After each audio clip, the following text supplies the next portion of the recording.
Hey kids, CJ Ramone, world famous Ramones, right here. You're watching CJ Says, a Ramones podcast. 1, 2, 3, 4. Hey kids, CJ Ramone of the world famous Ramones here. Welcome to CJ Says. This is the second episode of our deep dive on the Ramones catalog. So today we'll be covering the Ramones sophomore release. The name says it all. Ramones Leave Home.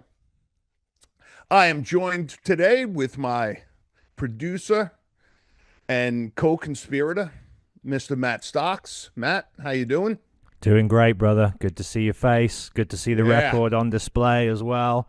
We're moving to album 2, and let's just jump right on in. I've got some stats and facts once again. I'm going to reel those off. I'll ask you about your first time hearing the album, and we'll go from there, and we'll see where the discussion takes us. I'm really looking forward to getting into this one. So Ramones Leave Home comes out January the 10th, 1977 on Sire Records.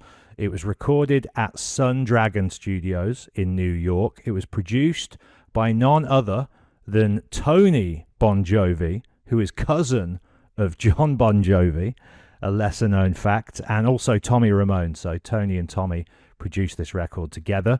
There's 2 singles from the album, Swallow My Pride and I Remember You, were released as singles. 14 songs on the record, 7 on side A, 7 on side B. Just like the Ramones' debut album, it's 29 minutes in length, so it averages out once again at about 2 minutes per song.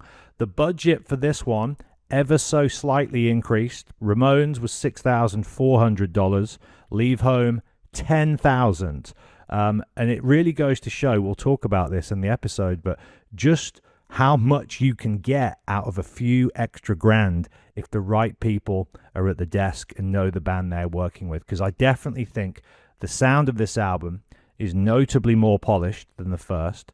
That was obviously what they were going for. They were striving for a commercial record, radio singles. Sadly, however, the sound of the album did not translate into bigger units sold. The album stalled at 148 in the US Billboard chart. I'm sure they were hoping for higher than that. However, it did get to number 45 in the UK album chart, so seemed to be better received over the pond. And I think the general consensus with this album, and we'll talk about this as well amongst critics and fans, is that it's a strong album, but it's not quite as good as the debut or indeed the album that followed, Rocket to Russia, but it's definitely like an important stepping stone between those 2 albums. So there's some info and context for everybody. CJ, over to you. Kickstart us. Where were you when you first heard the album? Do you remember? I would imagine the story might not be as good as the first because that's a once-in-a-lifetime experience, but take us back to the first time you heard Leave Home, and what were your initial impressions when you heard this album? So the radio stations, like you were saying, it charted at 148 was the highest it got. Radio stations were not overly supportive. However, the critics were. It was a pretty critically acclaimed record. At the time, from everything that I read, they noted that the sound and the energy of the energy was the same as the first, but the sound was better. I just want to step back to the first album for one moment, something I neglected to say when we were talking about it. When the album was recorded, the way it was mixed, it was Dee Dee left channel, Johnny right channel, drums and vocals up the middle. Yep. So it gave it that real lo-fi, really cool lo-fi kind of sound. And I thought, to a certain degree, that enhanced it because it was so different. It really was different. And when I had talked to Johnny about that, he was like, "Yeah, we just thought that made sense." Guitar on one side, bass on the other, drums and vocals up the middle. Um, but that's because they were inexperienced and didn't really understand the recording and production process. It does On suit the this, songs, though, doesn't it, on that first oh, record? it I hear does. what you're saying. Absolutely, it does. Yeah. Yeah, absolutely, it does. And I think that album. Well, realistically, going back, I always liked the mono recordings. Like I love all the old mono stuff, and I there was a certain rough quality to it that hearing the Ramones, it just that was a familiar thing for me to grasp onto when I first heard them. And still to this day, I love them. I love all the lo-fi stuff, the early, Misfits recordings, and all of that type of stuff. I dig it.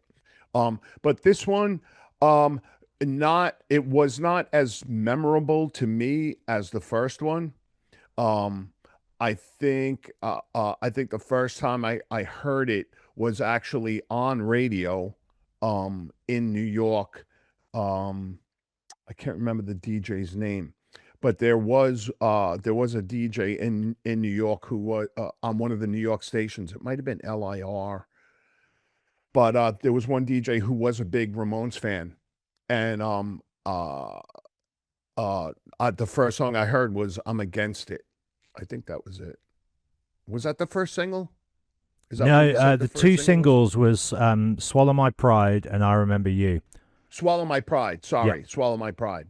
I don't think they would have done "I'm Against It" as a single. That's like hardcore punk rock, isn't it? I love But that song. that's a banger, absolute banger. Yeah. I'm against Um. it, but we'll get there. We'll get Yes. Yeah. Yeah. there. But I'm pretty sure Swallow My Pride was the first one, and I really liked Swallow My Pride. Swallow My Pride kind of stands out on the record. Um. Because of the background vocals. Yeah, And there's kind of like this airy kind of thing going on, and the slightly falsetto background vocals and stuff. But the production on it really did give the songs a very different feel. The production on it gave the songs a very different feel. They definitely sound, of course they sound more polished, more I don't know, more, well, for that time period anyway, more contemporary. Um but the record itself, the songwriting is killer. yeah, It's really, really good. I mean, lyrically, it has everything the first record had, but the first record, they kind of experimented with different stuff. You know what I mean? Like, I felt anyway, I want to be a boyfriend and some of the kind of lighter songs, but even some of the arrangements, they were kind of more free flowing. This record is the first record where they're identifying their strengths and they're really playing to their strengths. It's kind of like Iron Maiden's first record. Iron Maiden's first record had some really cool songs on it, and stylistically and sound wise, they covered a lot of real estate. But by the time they make, by the time Killers is a kind of a polished version of the first one, but by the time that they make Number of the Beast, it's like they got it. They have their style down. You know what I mean? They perfected that style. Um, and that's kind of what I see happening. That's kind of what I saw and see happening on this record. They're starting to identify the real strong points for their songwriting, and they're keying on those. So they're getting a little bit more focused, right? I always use heavy metal bands, is because that's, mostly what I grew up with. But Judas Priest did the same thing, early on, well, not even early on, but like Stained Class and Sin After Sin, they had these really great drummers that did all this stuff. But by the time they get to like Screaming for Vengeance, they got a guy back there playing 4/4 and real straight ahead, like their stripped down, more poppy style takes over. And that's where the Ramones are on this one. It's the first step towards them really perfecting this style. Yeah, amen. I think what really comes to the forefront is the doo-wop and the Beach Boys influences, which are there on the first album, but the first album is like a punk record, right?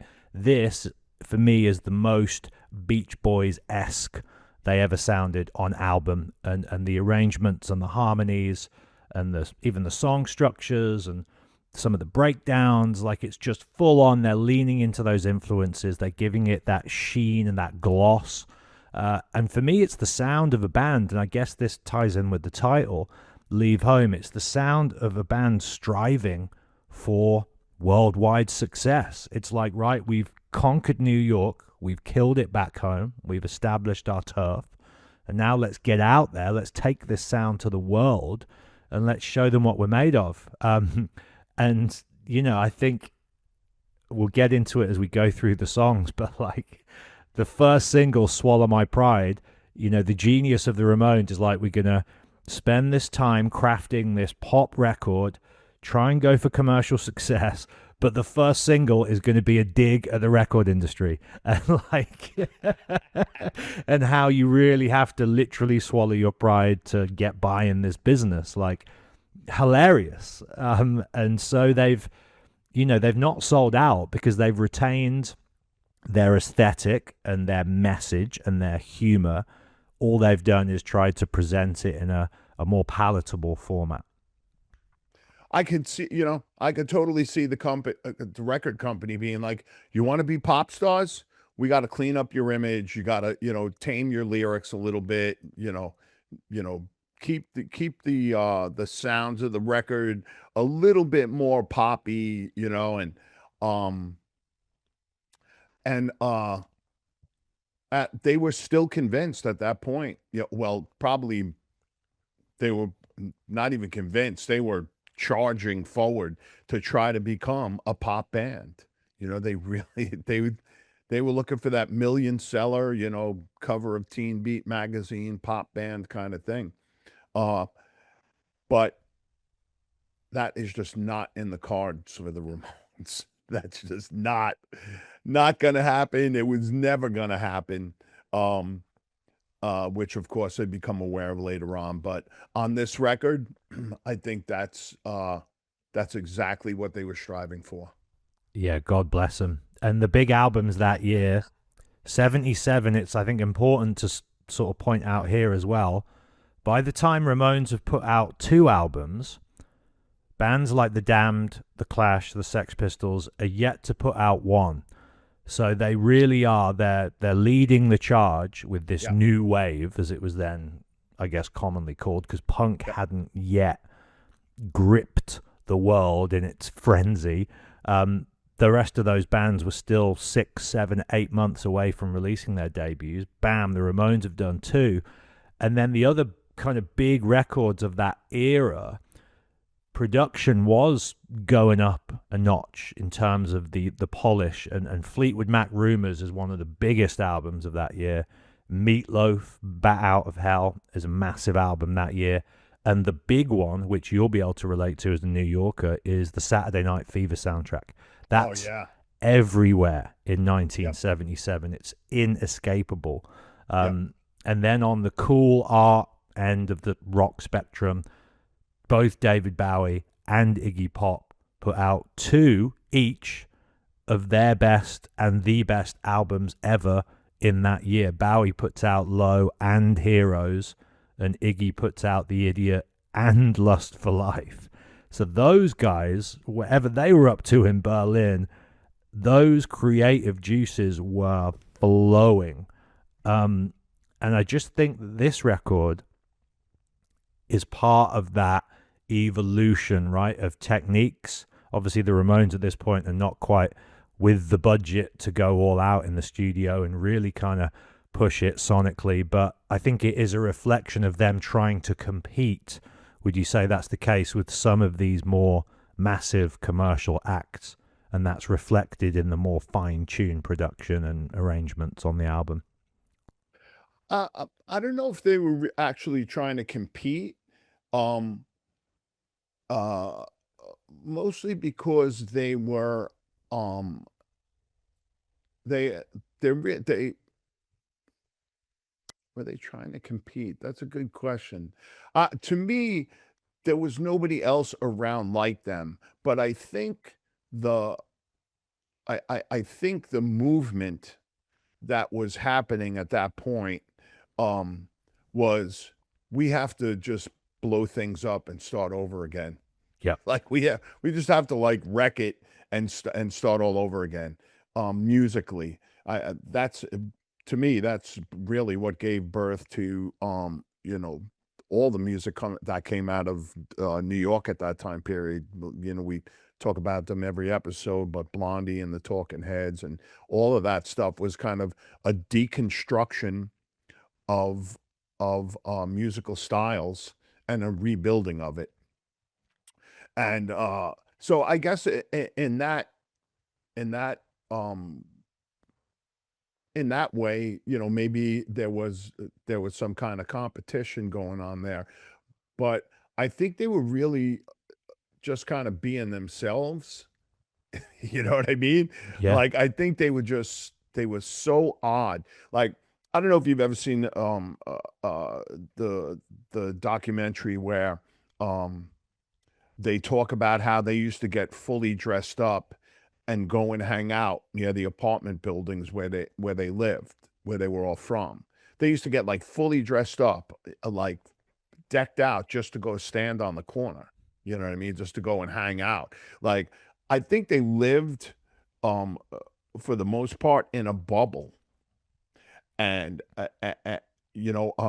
and of course under Tommy's influence and Johnny's influence because Johnny was really knowledgeable when it came to music and what made a great band and he really knew what he wanted the band to be, whereas Tommy's the brains and everything. Johnny's like, we have to do this, we have to do this, we have to do this. um but I think, part of it also is as it's the death of hippie culture and the death of the peace and love thing. And, what do you follow that up with?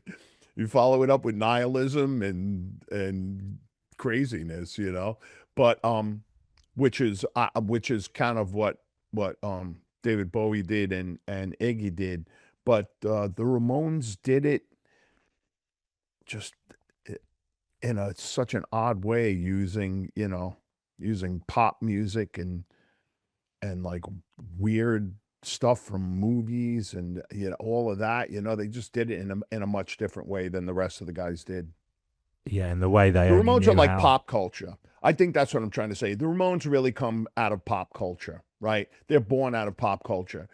Bowie, Iggy Pop, all those guys are very much have their roots in like art and like um performance art almost. Like Iggy, as much as he was a frontman, was a performance artist. Same with Bowie. You know what I mean? They were both like performance artists. Whereas whereas Ramones were like pop artists. Like literally, they were literally a pop band, a very crazy, off the rails, drug fueled, mental issue kind of form of pop, but they were still basically a pop band. I mentioned yesterday this book here. Just wanted to give it another plug. Yeah, It's so interesting. Have you read it? I have not. It's so interesting. The guy wrote is a guy called Clinton Halin, from the Velvets to the Voidoids. But there's a quote in here from Tommy talking about the second record, Leave Home, which I think really sort of summarizes what you're saying there. So Tommy says, when we started making the second album, I was thinking that we were making Sergeant Pepper's. That was my mentality. In other words, this is going to be great. I was having a great time. I was in my element. I was a producer finally. They were great songs. It was all very glamorous. It was that kind of feeling, and I didn't think it was going to sell 1 million copies, but I was making it like I could, and I didn't really care whether it sold 2 records. I just wanted it to sound good. I wanted it to be something that would last. That's what I mean when I say Sergeant Pepper's. I wanted it to be special. And so, yeah, in their mind, the Beatles is the benchmark, and Yeah. what they're striving for in their own unique, peculiar, and idiosyncratically wonderful way. Yeah. And the Beatles, for all intents and purposes, were a pop band, an unbelievably creative, once in a millennium band, absolutely. But basically, they were a pop band. They wrote songs that everybody could sing along to. That it was commercially accessible. A lot of their music, and like I said, they they literally thought like that's what we're gonna be. And Tommy's statement right there says it all. But yeah. So that definitely gels with everything that I had, all the discussions that I had with Johnny and Joey over the years about it. Amazing. Well, let's jump into some of the songs and let's begin as we like to do with side A, track one.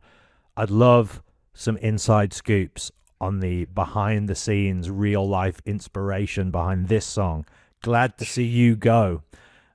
All I could sort of get from my, research travels was that this is about a girl that Dee Dee used to date called Connie, who was notoriously known on the punk scene at that time, by all accounts, prone to volatile behavior at times. And this is really Dee Dee saying, literally as it says in the title, I'm glad to see you go. I'm glad to see the back of you. Did you ever talk with Dee Dee or any of the guys about his experiences with the aforementioned lady, but behind the inspiration behind this song? Yeah, Yeah, Connie was the topic of conversation um, uh, several times amazing. over the years. Talking with Monty Belmick, the Ramones' longtime tour manager, who to me has the best book out on the Ramones. On the road with the Ramones, it's called. We got to get him on the show at some point. Seconded. Uh yeah. So Connie was she was dating the bass player from the Dolls, Right. and um she was known to be crazy. She was known to be, violent crazy. So of course Dee Dee had a dater. Yeah. Like Yeah. attracts like. And yeah, and the time that they were together, she stabbed him one time, like she was really, you know, she was really volatile. And I shouldn't say she's crazy because that's just from what I've heard from other people, but there's enough I've heard it from enough people that it's got to be some truth to it. But yeah, um, uh, I think it was not long after they broke up. Dee Dee and Joey sat down and wrote that one. I think it's penned by Dee Dee, but Joey was around with them. Amazing. Yeah, this is, I think, the first Dee Dee Joey co-write. Yeah, Yeah. yeah, and uh, I think I think Dee Dee really was like affected by the end of the relationship to a certain extent. You know what I mean? Whether that was, thank God she's gone, like the song says, glad to see you go, or whether he was, slightly depressed about it or whatever. Um, but he felt, it was important enough, but it fits so perfectly with what the Ramones write about. You Yeah. know what I mean? It fits perfectly, the anti-love song. Um, but for this record, that is one of the best songs, and an equally um powerful opening tune. I mean, you're not gonna get really hard to get past Blitzkrieg Bop. You know what I mean? Really hard to get by that one as far as writing a song as good or better than that to open a record. But glad to see you go. It's just so it's like it comes out of the gate right away, boom, and that's it. It doesn't let up the whole time. So, yeah, A great statement to begin the second album as well, right? You're following hot off the track of the first. Yeah. You're going for this commercial success, and as you say, the template and the bar has already been set really high with Blitzkrieg Pop. So rather than trying to replicate that, they've just gone for the ultimate kind of, you know, Right see out of the gate. ya, nice, wouldn't want to be ya, and it's just like, okay, the boys are back. Nothing's changed. Like, you know, they look a bit different on the cover maybe, but this is the same old Ramones here, and so it's almost reassuring. You get like a kind of a nice knowing smile as you go in, like, oh yeah, the boys are back, and they are, you know, just as we remember them 6 months ago. Yeah, that's another thing that you have to consider too. There's within 4 months of the release of their first album, right? 4 months of the release of Ramones, they're back in the studio, right? Ramones came out April 23rd. They're back in the studio by October of the same year recording this record. Wild. That's like But unheard of by today's standards, isn't it? yeah, but Completely you know, unheard of. back then bands would do that. Black Sabbath did it. They put out 2 albums in a year. Yeah. You know what I mean? Like it was all about that. The touring cycle and everything as we know it, the modern touring cycle did not exist back then. It didn't exist. So, bands would pump out records as much as they could, we got to get in the studio, make another one. And I think also, a lot of times what happens is you start a band, you write a whole bunch of songs. You've got by the time you actually get a record deal, you have enough songs for five records, and you cherry pick for the first one, and then the second one you have a couple laying around, or at least some song ideas laying around for the second one. Sometimes even the third one. So those first couple of records are usually your best because those songs are written when you're still hungry and you're still dreaming of the spotlight and millions of dollars and all the girls and drinks and touring and traveling and all that stuff is like your motivation, and you're writing all these songs, but you're writing those songs from a period in your life when you're not comfortable, when you're struggling, and those always translate to better songs. The songs that you write when you're really struggling, when you're not a rock star yet, when you're, working a job that's beating your head against the wall, and, bad relationships, and you're still struggling with an abusive childhood and all that. That's when you write your best stuff. That's when you write your best stuff. And I think that's why most bands, their first release, second release, third release, fourth release, sometimes up to 5 records, are their absolute best, because most of those songs are written about when they're struggling before they get out there, and then while they're on the road, and suddenly they're like trying to adjust to everything, and it's like, but once you get comfortable, once you've been around for a while and you get comfortable, it's you have to become a songsmith. You have to, learn how to craft a good song, and you have to get a little lyrically, you either have to identify, the things that made your early stuff successful and try to reinvent yourself. But for most people are not successful at doing that. And usually by, the sixth, seventh, eighth, ninth record, you're on the back nine of your career at that point.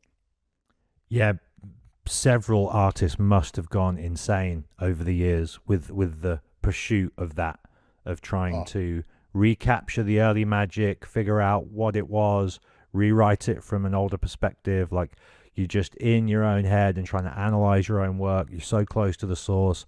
Like, that's enough to drive yeah, the yeah. best of us insane, isn't it? Yeah, absolutely. And the Ramones over the years were, people like, oh, the caricatures of themselves, and they keep putting out the same record and everything else. But the band always knew that that's what they were. That's who they were, and that's who the fans wanted.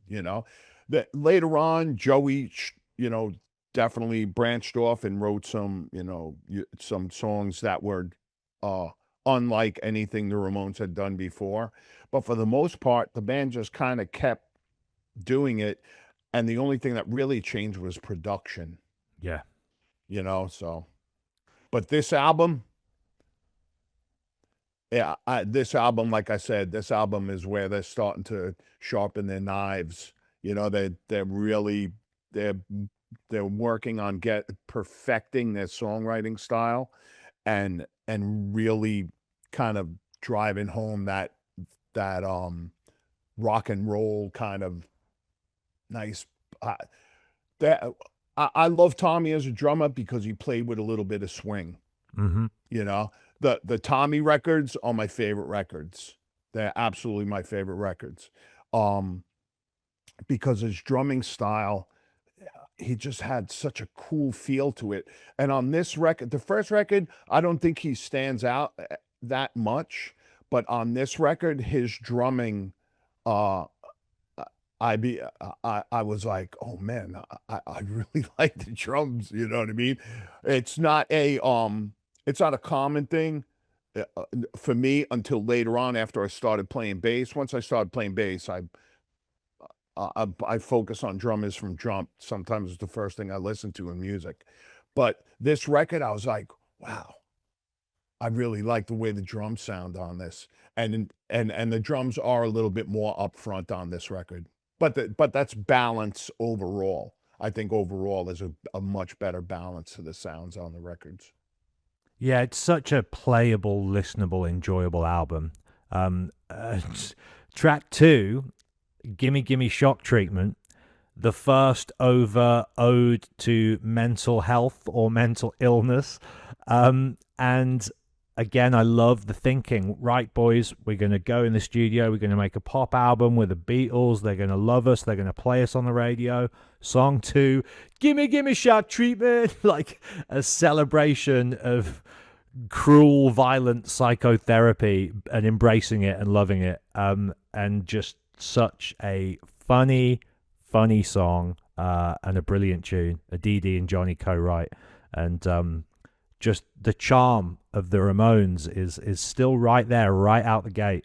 Bam, with Glad to See You Go opening it up, and then Gimme Gimme Shock Treatment, which they'll obviously revisit with later albums with Psychotherapy and other odes to mental illness. But would you say this is kind of partly inspired by Cuckoo's Nest and Clockwork Orange? Obviously those films around this time, kind of massive and exploring the loner rebel sort of outsider figure who's constrained by society and the victim of these kind of radical new methods of psychological tweaking.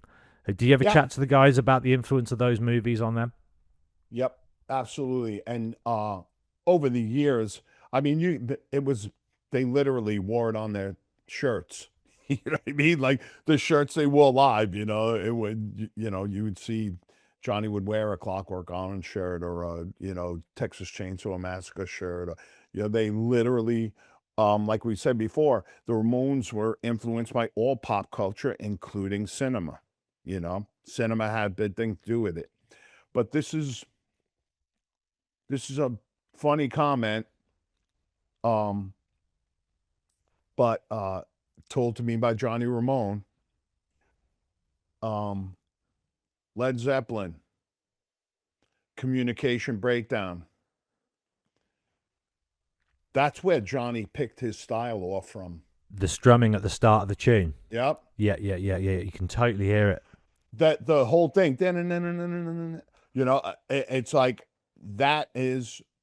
it's even the same chords, not played in the same pattern, but same chords as communication breakdown. So Johnny told me when he heard or he saw Jimmy Page do that, all downstrokes playing like that was what he based his style on. He just loved how aggressive communication breakdown sounded at the very beginning of the song. And he was like, that's cool. So considering that Johnny is co-writer on this with Dee Dee, I have to imagine that they bit a little piece of Led Zeppelin for Gimme Shock Treatment. Well, you mentioned this in the last episode when we were talking about Ramones, about how the pioneers of sounds have so many different ingredients to their repertoire that the following generation of musicians who are listening absorb different parts. And that's exactly that case in point here, isn't it? Is Led Zeppelin had so much to offer, and everybody listening to it is probably, some people are just listening for John Bonham and just listening for the drums. Some are just listening for Robert Plant and his Tolkien lyrics. There's all these different powerhouse players in this one 4-piece band, and Johnny's just gone, I like the start of that song. Yeah. Let's make an entire record that sounds like that. Yeah. So good. I was so the way it came up was we were having a conversation about guitar players and Johnny made a statement to me. He said, yeah, I've influenced more guitar players than Eddie Van Halen. And I was like, Very humble of him to say that. I was like, John, come on. But it took me a second to understand what he was saying. He wasn't saying that his style necessarily influenced a lot of guitar players, but he influenced a lot of kids to pick up the guitar and play. And he was probably right when he said that. Yeah, because he made it accessible, right, and attainable. Because Eddie Van Halen's like a savant, and you have to be to and all you can really do is copy Eddie Van Halen, but to come up with a style and the songwriting chops and everything else, there aren't a whole lot of Eddie Van Halen's born. You know what I mean? There just aren't a whole lot of them born. He was a very unique talent. But when John said, I've influenced more guitar players, he was probably right. There's probably more kids that picked up the guitar and started playing because of Johnny Ramone, given the decades of music, that he was probably right. Go, Johnny, go. Yep. Yep. So the next tune, track 3, is another single. You were talking earlier on about Swallow My Pride, and this one, this for me is what Joey began with I Want to Be Your Boyfriend. This takes it home. This idea that he's going to be a heartthrob and a romantic lead and a crooner and sing these beautiful, sincere, amazing love songs. Easy to see why they picked it as a single. And I love when the Ramones go to these softer songs. Was this one that they would ever dig out and play live, or was it another kind of record-only fan favorite? Nah, yeah. I think there are some early recordings when they did it live, because early on when they played live, they had to play their singles. Yeah, right. They had to play them, but they would play them a lot faster, a couple of beats per minute faster. So they were less like ballady love songs, and more like dance songs. Yeah. Yeah, exactly. But yeah, Joey definitely, he liked those songs. But like I said in the last episode, he understood that live the kids want to dance and jump around and have a good time, and ballads don't always go over as good as the heavier stuff. Were the girls into him? Did you notice he had a lot of female admirers at the shows? That was always the joke with me and some of the guys from the crew. Right. Like, looking out from the stage, all the girls would be in front of Joey and Johnny, and all the hardcore kids and the punks and the skinheads would all be where Dee Dee was, and the spot that I took over. So it was really funny like that. Like, all the girls would be right there in front of Johnny and Joey. But yeah, he was uh he was like this, comes across as like the shy type, and introverted, and but that guy could pull the girls. He could definitely, definitely got chased around a lot. I love it. Well, And that gives me faith. That gives me faith in the world that people like that yeah, can be considered in that way romantic idols. yeah, yeah, yeah. And that's one of the beautiful things about Joey's legacy, right? So, you know, Joey obviously struggled with some mental health issues, right? I think it's common knowledge. Everybody knows he definitely had some mental health issues. He struggled with alcohol for a little while. Um, uh, a- and in general, he wasn't um very comfortable in social situations, right? So here's a guy probably would have been voted the least likely to be a rock star when he grew up, you know? In the high school yearbook. Yeah. Yeah. And here he is, he ends up going down as history as one of the most, lovable, relatable frontmen because of how different he was. And I think that's something worth mentioning about his legacy, that he really was not ever supposed to be or do the things that he did, that was not supposed to be his life, but he made his life that way. And I have to say again, I say this a lot, Tommy, that's Tommy. Joey was the drummer. Yeah. Tommy said, no, you're going to be the front man. Now, Joey being, 6'5", 6'6", whatever he was, tall, super skinny, awkward looking, you know, awkward moving even, you know what I mean? Um, who would have picked Joey to be the front man? You know what I mean? Most people would have said, "Oh, put Dee Dee up front or put Johnny up front, good looking, nice haircut." You know what I mean? Yeah, that the drum is real tall. Leave him behind the drum set. This way, we have some kind of balance on stage. Everyone's kind of the same height, around the same height. But Tommy, in his infinite wisdom, um, picked Joey to be the front man, and I mean he was as natural a front man as I've ever seen. You know. Did you talk a lot between songs, or the Ramones never really that kind of a band? Was it always just one, two, three, four? Well, there would be, early on, he would be like, "You're a loudmouth, baby. You better shut it up." And they, 1, 2, 3, 4, and go right into it. He'd have little things like that he'd say in between. Amazing. Um, by the time I was in the band, he would always say what city we were in, and there would be, uh, there were selected places in the set for him to talk. And then he would always end it with, "Take it, CJ," and, count off and go.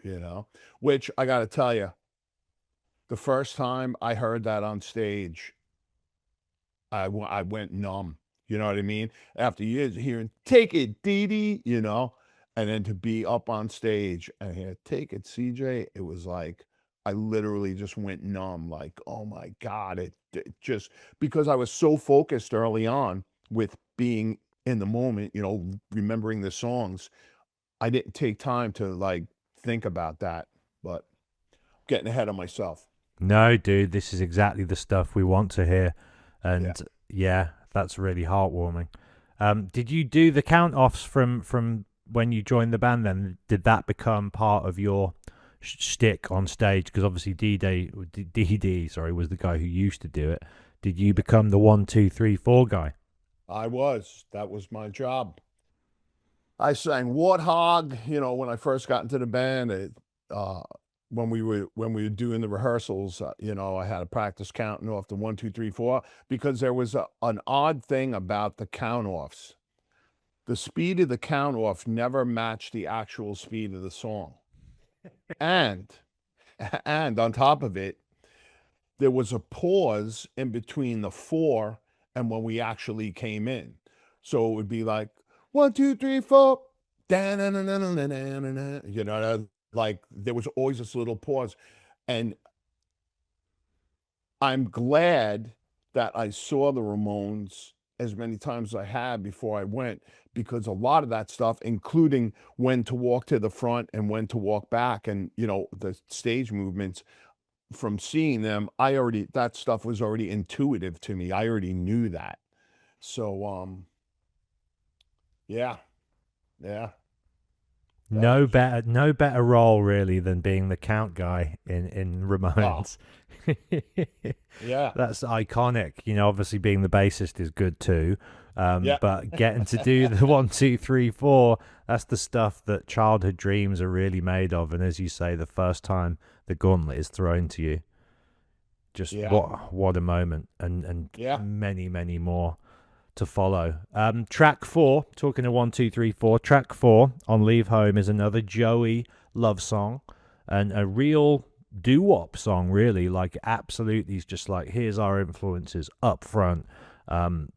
One of, I think, my favorites on the album because it's just so doo-woppy and poppy, and so funny as well. Singing about falling in love in Burger King and all these like fast food joint kind of references, and yeah, they follow on from each other really nicely, don't they? I Remember You, into Oh Oh I Love Her. So it's a nice 1-2 of Joey romance. Yeah. The Ramones was such a great snapshot of what it was like to be a kid in America. They really were. You know what I mean? It they really just captured that so perfectly, you know? Well, y the the all the obvious stuff, movies and all that, but even mentioning, like, Burger King or 7-Eleven and, like, the stuff from their everyday lives. We talked about this before about how they turned stuff from, that every kid would see, they turned it into songs with lyrics that come across as, like, lowbrow poetry, you know what I mean? Like, I don't consider it lowbrow now, but the, well, yeah, I kinda do. But the way they describe, what it's like to be a teenager in the States, it's so perfect. It's so perfect. And all the influences that they bring together, it's just it's a really, like, every record is like it's just such like a painting of youth culture in the United States. Like, literally, it's like they just capture it perfectly. And I think that's probably, why so many young, young people in the States, but also overseas, Yeah. that were like, enamored with US culture. We had the rock and roll thing was still, American rock and roll was still very much, important around the world at that point. So for kids in other places, like, oh, it must be so cool, to live like that. I have friends. Uh, I had a couple friends from Scotland. They were huge Ramones fans. My one buddy Barney still comes when I go over to Glasgow. He still comes out. But when I first met them, they were so wrapped up in acting like Ramones that when I got into the band the first time I went there, they all wanted to fight me. You know what I mean? They wanted to see, like, are you really a Ramone? Uh, um, and I this is something I wanted to bring up. Please. Um, on all the Ramones records and all the Ramones artwork, on the cover it says Ramones, not the Ramones. right? Because a Ramone was a type of person. Are you a Ramone? You know what I mean? It was a type of person. And it was a type of person as they describe the behavior in their songs. Slightly goonish, into horror movies. You know what I mean? Like there were all the things that were contained in the songs is what made you a Ramone. So all these kids that I met, like literally, they were like, "Are you a Ramone? You know, are you a real Ramone?" You know, like, and it's kind of like I never heard anybody bring it up before or talk about it. Um, but listening to Johnny talk about the band and how they acted and how they thought it was funny to act like a goon and stuff, I was like, that's what being a Ramone is. That he's describing what being a Ramone is, you know? So uh it was kind of cool to travel around and see kids from other places who knew what a Ramone was. Not the Ramones, you know what I mean? Not even the music, just knew what a Ramone was. And that's a unique thing to the band. You know, it's a little unique cultural thing uh, to Ramones.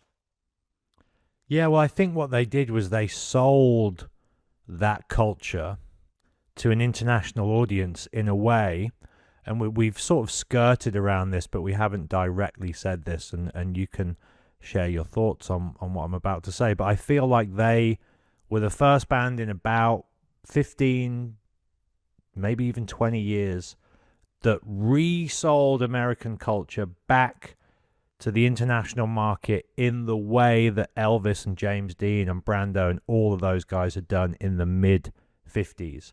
And then obviously the 60s becomes its own thing. It's like it's hippie. Yeah, it's American, but it's not about cars and like fast food restaurants and the movies. And as we're talking about pop culture, it was more about the revolutionary power of what this music could maybe achieve. And the Ramones were just like, right, let's just take it back to what it was to begin with, American youth culture, and let's switch the world onto this cool stuff that we love again for our generation now. In the way that the Beach Boys, I guess the Beach Boys were probably maybe the last band before Ramones who'd done it on that level. Maybe. Well, you know, funny enough, um, uh, Johnny, Joey, Dee Dee, Tommy, they were huge Beatles and Stones fans. They loved the Beatles and the Stones. And in the 60s, the Brits made some of the best rock and roll there was around. In the 60s, those bands took American culture, ran it through the filter of life in England, and sold it back to Yeah. Americans. Yeah. You know what I Yeah. mean? Yeah. And so so in a strange way, that is I always found that to be kind of ironic that the Ramones were influenced by British bands who were selling American rock and roll through their filter back to Americans. And I don't mean that to sound like, you know, they were their only influences or anything else. I mean, obviously, you know, Johnny, huge Elvis fan and loved all the rockabilly stuff and all the guys, they were all really into American rock and roll. But a big part of keeping that original traditional rock and roll alive throughout the 60s was the British bands making some really great rock and roll. Where you know, in the States in the 60s, like you had like everything, you know, you had like all the classic rock stuff going on and all that. And as we talked about how it all started to drift into like this hyper, you know, talented, you know, it started to move in that direction. Um, but in the you know, in the UK, still making some really good rock and roll, like just straight up rock and roll stuff, and that's a pretty neat little thing that happened right there in the 70s, you know, right? And it couldn't have been timed better because I mean, for the Ramones to take that to take that to take music to where they did, because like we said, pop music and pop, all popular music, the stuff that was playing on the radio had gone down that path of, you know, but just progressive and really long songs and all that. But the Ramones kind of kept the faith and brought that raw rock and roll energy back. And the world was ready to receive it. Oh, absolutely. They were The ready to kids, receive it. the Yeah. kids. So the lore around this next song is fascinating to me. Track 5 on Leave Home was supposed to be and was originally Carbone and Not Glue, Yeah, which is a great hit. yeah, Like, were it not for the legal ramifications of using that brand name in the song and getting into the trouble with the label, and so it was removed from the album and they yes. replaced the song with Sheena Sheena. in Yeah. the US, but Babysitter in the UK. So we definitely got the short straw there. Oh no, come on, really? Yeah, I love Babysitter. I I mean, I I used to like play it, that live. but Yeah, Sheena, come on, Sheena's like an elite tier. Sheena for me is part of the holy trinity of I Want to Be Sedated. Sheena's a punk rocker, Blitzkrieg bop. I think if you were to go up to most sort of casual Ramones fans with the t-shirt, you know how people say the whole name 3 songs thing to people in band t-shirts. I think if you went up to most casual Ramones fans and said name 3 songs, I would imagine they might be the 3 as Sedated, Blitzkrieg and Sheena. But yeah, Babysitter in the UK, but definitely a cool tune. But Carbone and Not Glue, like, would have been maybe if it wasn't about sniffing carbone and not glue. And that was yeah, also as well amazing that, we've had Now I Want to Sniff Some Glue on the first album. yeah. And now we're like, nah, actually it's carbone and not glue. Like we've evolved in our tastes.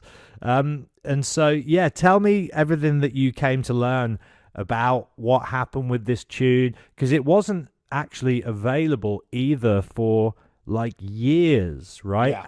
And Yep. I think the 90s was maybe the first time you could get this song. Yeah. So yeah, like give us all the scoop that you can, dude, on Carbone and Not Glue. And we're going to reclaim it here for the purposes of this chat and place it in its rightful position on Yeah. track 5 of Leave Home. But what went down with Carbona Not Glue, CJ Ramone? Exactly what you said. And it was one of the band's favorite songs on the record. In fact, the band wanted it to be the first single on the record. They wanted that one to be the first single on the record, which is which is Genius. hilarious.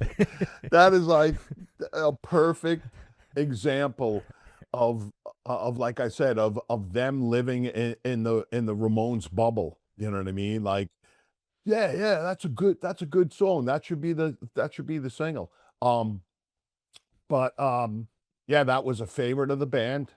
Um, they I'm not sure if there was a cease and desist letter or anything, but I'm sure the record company legal department probably advised them and said, "Hey, if you guys put this out, we're going to open ourselves up to a lawsuit." So, I now these days probably they would have just changed the title. Yeah, right. You know what I mean? They just would have changed the title of the song. Change the title of the song, nobody's gonna know it's even in there. You know what I mean? But But Ramones maybe were like, nope, it's Carbona or nothing, because it sure ain't glue. yep. Yeah, they moved on to the expensive stuff. Um, So but because it wasn't available and it wasn't out, are they still playing it in all the years leading up to you joining the band? And does it take on pre-internet this kind of mythic status whereby the only time you're going to get to hear it is at a show because it's not on right. any record? Well, that was always, so the first record had the misspelling on one of the song titles, right? This record, so if you had that initial release, you got that was like a big thing for the Ramones fans. You got the one with the misspelled.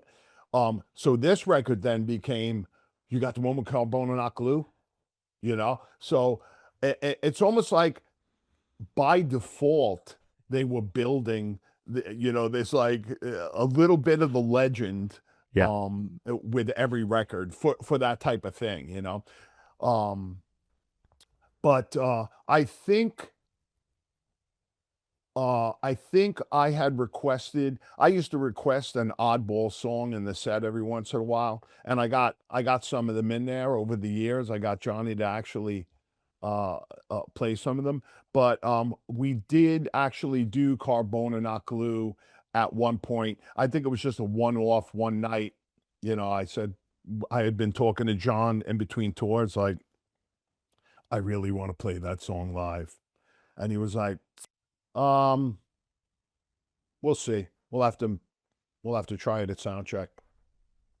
Man, So because it's such a banger. It seems such a shame that uh, they probably would have gone years without playing it, because if it wasn't on the record at that point, they'd have probably just shelved it, right? Because nobody yep, would have known it. And it's yeah, such a loss so yeah. early on, like one of your best tunes. Like, yeah, we can't play this But one, lads, because it's not allowed on the record, because we're talking about sniffing some cleaning product. but the thing that I love about it, um, and this speaks to um how great their songwriting skills were. Sheena is a punk rock, one of their most classic songs, is a substitute song. You know what I mean? That's what they used as a substitute song. Yeah, insane. A- And that, and Babysitter, like even though Babysitter is very much a pop song uh, uh, uh, and everything else, like we were talking before about capturing a snapshot of American youth, that was such like a thing. Like your girlfriend would be babysitting. She'd call you to go over. She'd put the kids to bed, and then you guys would jump on the couch and have at it for a little while. Try to get out before the people came home. Well, it was But such a thing that John Carpenter kind of paid tribute to it and parodied it in Halloween. yep, A large yep, crux of that killer setup is the yep, babysitter boyfriend dynamic, round houses with Michael Myers coming in. Such was the cultural, ubiquitous nature of that social yeah. behavior. And it was, yeah.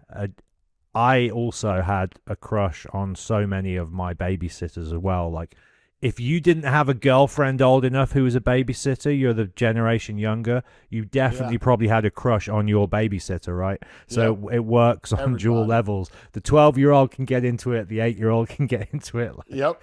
the 16-year-old. But like that's why I like that song so much. It was so relatable. And I know it's a theme I keep hitting on, but um, just part of being a teenager in America, in that time period. Hell yeah.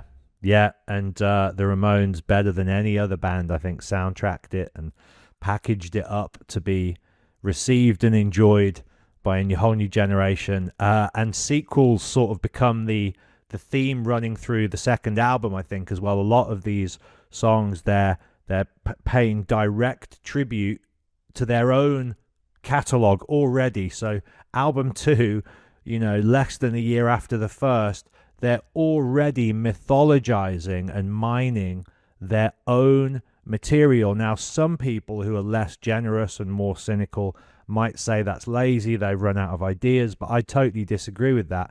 I think they're already doing what would become this very postmodernist technique that Tarantino, is the master of intertextual referencing and throwing back to your earlier works as a nod to the fans. And so Carbone and Not Glue is obviously the sequel to Now I Want to Sniff Some Glue. And then Yeah. Susie is a Headbanger. Obviously Judy is a Punk, such a firm favorite on the first album. So they're like, yeah, we got to have another song about a girl that's a little bit wild. And Susie, and dude, Susie is a Headbanger. You were talking about earlier on Tommy's drumming. The drumming in this tune is so fun. Yeah. You know, the Ramones are describing to you in these songs the world that they live in. Yeah, they're creating a world, like they're creating and the culture of it. You know what I mean? All the characters they're describing in the songs, the behavior of how you should be acting. You know what I mean? What you should be watching. It's it's really it's a that to me anyway, the artists that draw me in are those type of artists. Are the artists that really it's not just a one album thing. Like I always loved the whole Iron Maiden thing with Eddie, Mm. and how Steve Harris and the rest of the guys in their writing used books, you know, for the lyrics. They would pull lyrics right out of books that they had been reading and books that everybody knows, Rhyme of the Ancient Mariner and Dune and all these books. It was so easily relatable to me because I read those books. So it gave me a connection to to those guys. Like I was like, hell yeah, they're into the same stuff I'm into. That is so cool. On top of writing music that I love, like I have something to relate to. So when the Ramones sing Babysitter or Now I Want to Sniff Some Glue, like immediately I'm like, oh yeah. Yeah, I can relate to that. I know what that's about, or singing about Texas Chainsaw Massacre. That's a movie that I see. That's so cool, that they're into the same thing. So they're literally they're putting out like breadcrumbs Hmm. for you to pick up and follow along, and you get pulled into their world of these crazy characters and weird situations, and it's really neat. It's really neat. It's unique to the bands that occupy um really important places for me. They're universe builders, aren't they? Would you do us a favor? Bring that mic a little bit Oh yeah. closer to your voice there. Um, so we're going to close out side A Okay.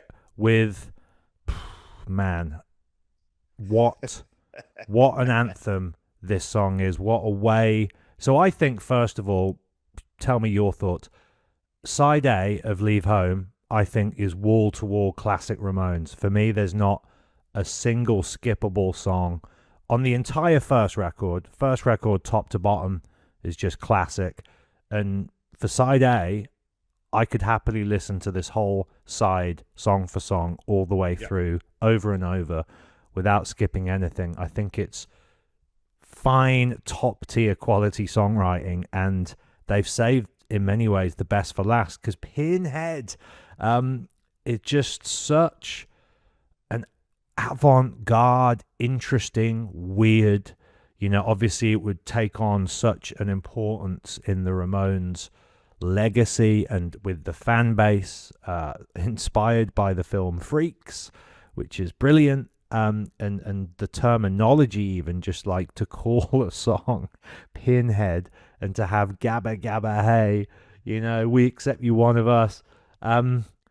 Just truly like groundbreaking shit, I think. And yeah, this tune for me is like just all time legendary, top tier Ramones. Absolutely. Uh uh and again, it goes back to cinema. And even though in Freaks, they're singing Gooble Gobble, we accept you, one of us.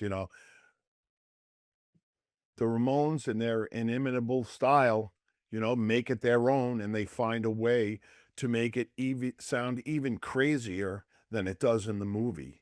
You know, like Yeah, they make yeah, it yeah, even yeah. crazier, and the lyrically, the song is Just sorry it's again, dude. Make sure that you're talking into the sweet spot yeah. on the mic. I don't know if it's Let me slightly move that moved. up. That better? There you go. Yeah, dude. Okay. Yeah, in the Um. movie. Uh. In the movie, they really the that movie. I don't know if you've ever seen. It's a movie from the 30s called Todd Freaks. Browning. Yeah, I'm an old silent cinema Okay. nut, so I've definitely I watched it when I was about 17, and obviously a precursor to Eraserhead and some of the Yeah. weirder David Lynch stuff. Still shocking to this day. It's still a very unsettling, wild movie. Well, and unsettling because the people that were in the movie were actual sideshow people. Yeah. Um, and one of the characters in the movie is, they called they borrowed the likeness of a character from the movie, and it became the Ramones mascot, and that was Zippy the Pinhead. So, it it's just another part of the weird, twisted world of Ramones. It just they they they they build a world of freaks and then they invite everyone into it. You know what I mean? Literally. And that was one of the beautiful things about the Ramones. That was great about going to the Ramones show. We touched on this before, is it wasn't just punks. It was heavy metal kids. It was, regular mainstream pop fans. It was punks. It was hardcore kids. It was skinheads. Like literally everybody. And that was what made Ramones World s- so attractive to me, was everyone was invited. Anyone could come. It didn't matter how freaky you were or how normal you were. Everyone was invited. And they made they really gave, I think anyway, they gave a lot of they were the first band who gave the kids who didn't fit in a place to fit in. Right? Normal rock and roll culture, like if you didn't have the good hair and the leather jacket and the engineer boots and the white t-shirt and the jean, like it was very specific. If you weren't cool, you didn't fit in and you couldn't be a rock and roller. Although Buddy Holly did a lot to kind of, bring in the kids who weren't necessarily, you know, Yeah. tough guy cool. Buddy Holly's bringing in geeks. The Yeah. Ramones are literally bringing in freaks, and I Yes. think that's the difference. Is they make people who, because they're singing "Gimme Gimme Shock Treatment," right, and it's funny. But you would imagine if somebody with like, schizophrenia or something discovered the Ramones, they'd Yeah. feel included.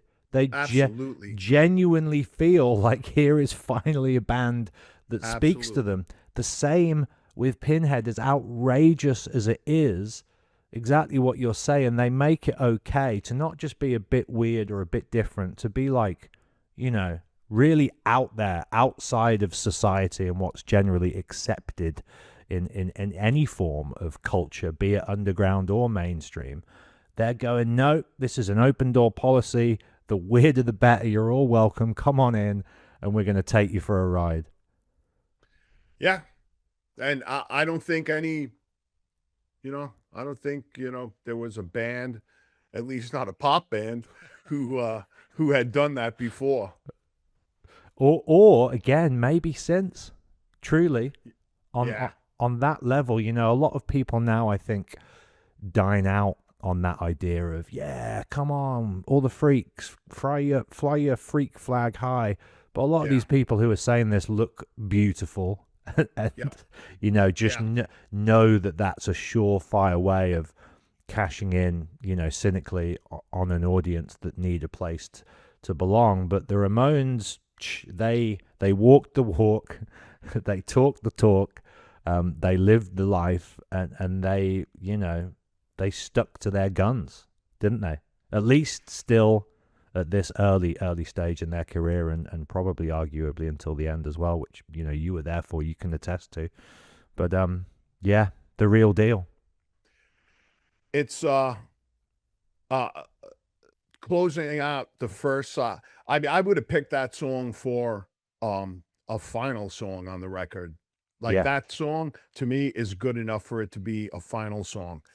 But Yep. when you actually hear what the final song on the record is, it's like, oh yeah. Like the songwriting at this point is so good. It's to me, first four records, flawless songwriting, in my opinion. You know what I mean? Like they could not have done any better um for the skill level at writing songs um on those first four. But yeah, Pinhead. What a way to end side A. And at this point, you've listened to what? 2, 4, 6, 8, 10, 12. You've listened to around 14 and a half minutes worth of music. And you've had everything. Yeah. Yep. Drug Yeah. misuse, psychotherapy, the freak shows, Yeah. like girlfriends leaving you and you're sad about it. Girlfriend's leaving you and you're happy about it. That's the one of the real nice things about the Ramones too is, a lot of bands, it's I got the girl, I lost the girl. I got the girl, I lost the girl. I'm lonely, I'm happy. I'm lonely, I'm happy. You know what I mean? The Ramones really just throw that out the window. Um, uh, and while they don't make it, um, while they don't completely throw it out the window, when they do use those themes, they use them way like nobody used them before. You know what I mean? Or they say it in a way that makes you feel it differently than you would if somebody else had sang it that way. God bless the brothers. So we'll be heading over to Patreon now to continue the deep dive. We'll be flipping the record over to side B, talking all about the artwork and all of the songs on the second half of the album, and about the album in the eyes and the minds of the band members in the years that followed and where it sits in the overall canon. We'll talk about some of the reviews that came out and whether or not they kind of got it right as well. So loads coming up on Patreon. Please come and sign up if you're not already. That is the place to get all the extra goodies. And there'll be bonus interview rounds over there, side Bs of all our record deep dives over there, loads of random sideshow bonus episodes as well, talking about the music and the culture and the stuff that we love. And CJ's got so many great tour stories that he's been sharing on there, and just insights and anecdotes into the true behind the scenes untold stories regarding Ramones. So please do, if you're not already, come over and subscribe and sign up over at patreon.com/CJ Says. So CJ, your top pick for side A, what you going with? So I had a real problem with the first record was a slam dunk for me pretty much, but this one I had real problems with. But I really have to pick Carbona Not Glue. I have to pick that one. It's really my favorite song on there. Glad to See You Go was a definite contender, but Carbona Not Glue to me, really, well, first of all, listenability, it's my favorite song. I just love it. The different parts, the way it's structured, the choruses are great, the background vocals are great.